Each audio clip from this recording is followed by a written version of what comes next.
lights getting cut off. I see people that have to deal with that every day. The question should be not how high can these rates go. It should be how can we do the most to keep these people safe. And our generation is seeing the worst effects of the economy. Do you want people to become more hungry in America because they can't pay the bills? Don't raise my rates.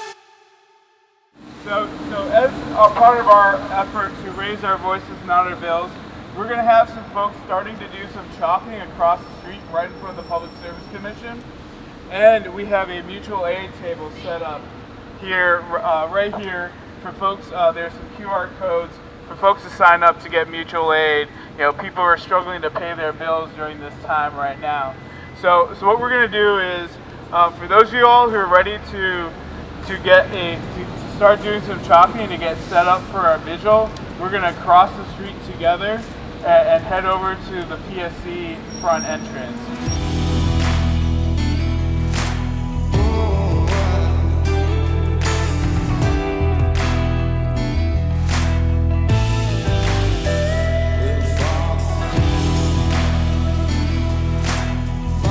People power, not Georgia power. People power, not Georgia power. Like writing on here, that's interference with government property. You cannot do that. So what I'm asking you to do is to step across the street, okay? So today we're having this Candlelight Vigil here to showcase the pain, the struggle, the fight that we have to tell Georgia Power, not one more. Let me hear it from you. Not one more. Not one more. Not one more. Not one more.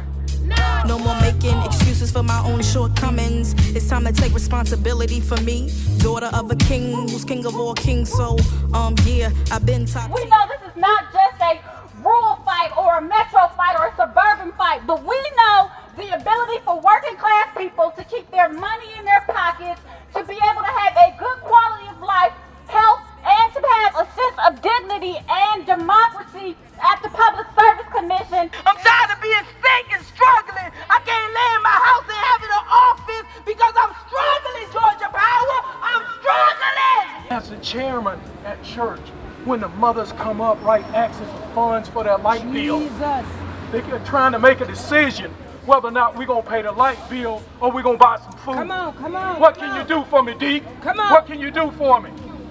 But I tell you, we're here on behalf of the people.